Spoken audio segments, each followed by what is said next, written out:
5 seconds.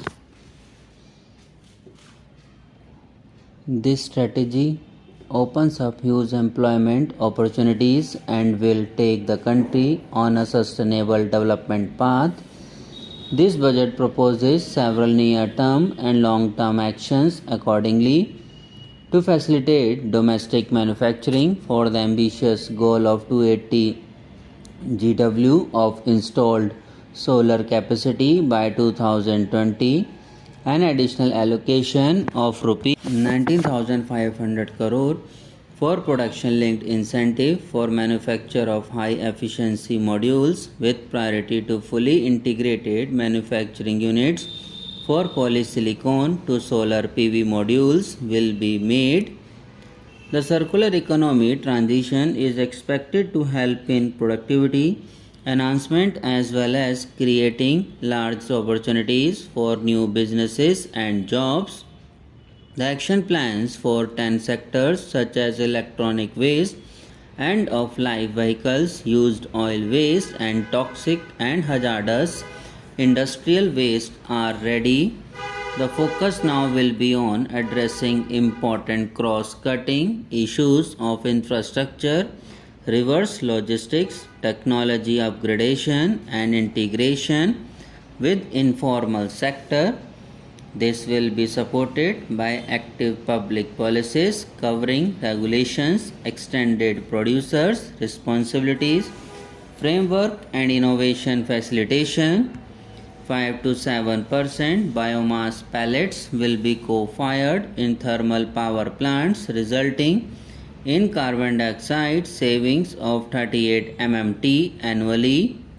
This will also provide extra income to farmers and job opportunities to locals and help avoid stubble burning in agriculture fields.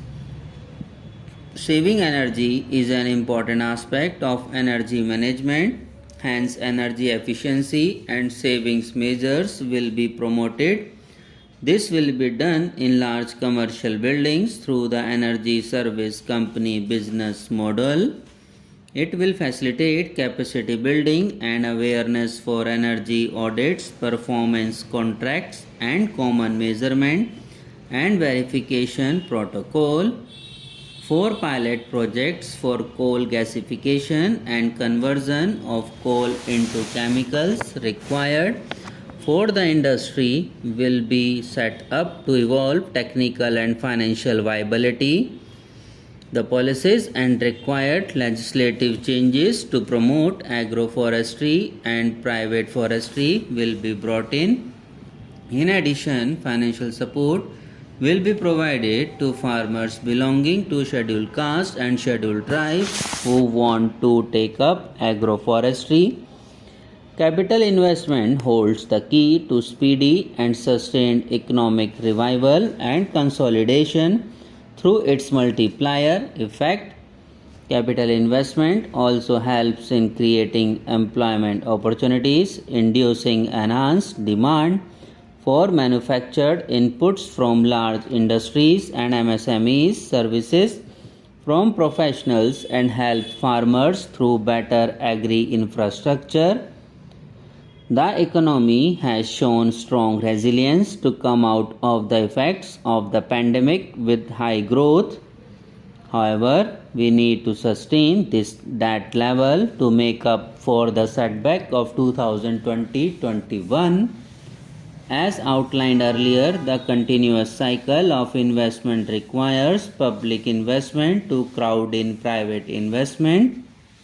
At this stage, private investments seem to require that support to rise to their potential and to the needs of the economy. Public investment must continue to take the lead and prime the private investment and demand in 2022-23. Considering the above imperative, the outlay for capital expenditure in the union budget is once again being stepped up sharply by 35% from rupees 6 lakhs crore in the current year to rupees 7.50 lakh crore in 2022-23.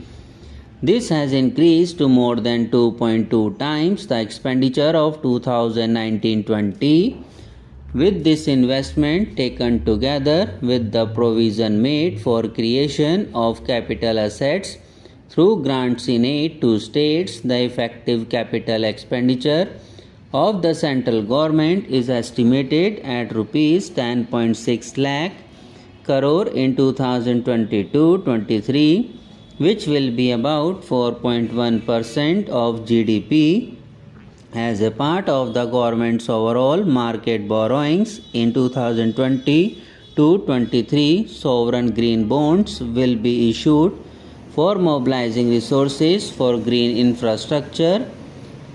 The proceeds will be deployed in public sector projects which help in reducing the carbon intensity of the economy.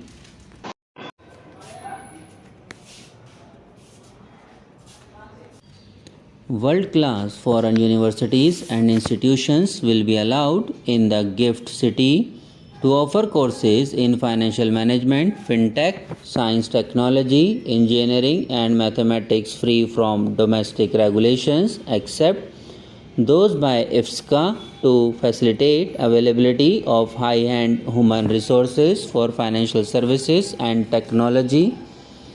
Data centers and energy storage system, including dense charging infrastructure and grid-scale battery systems, will be included in the harmonized list of infrastructure.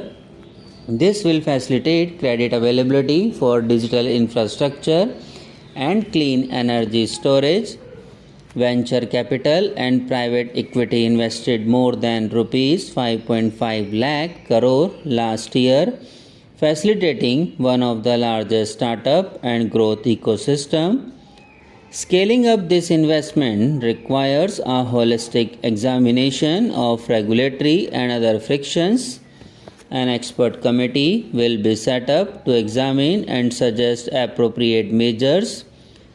Government-backed funds and IIF and SIDBI fund of funds have provided scale capital, creating a multiplier effect for encouraging important sunrise sectors such as climate action, deep tech, digital economy, pharma, and agri-tech. The government will promote thematic funds for blended finance, with the government share being limited to 20% and the funds being managed by private fund managers. For financing the infrastructure needs, the stepping up of public investment will need to be complemented by private capital at a significant scale. Measures will be taken to enhance financial viability of projects, including PPP for new projects. Subscribe now and press the bell icon. Never miss an update.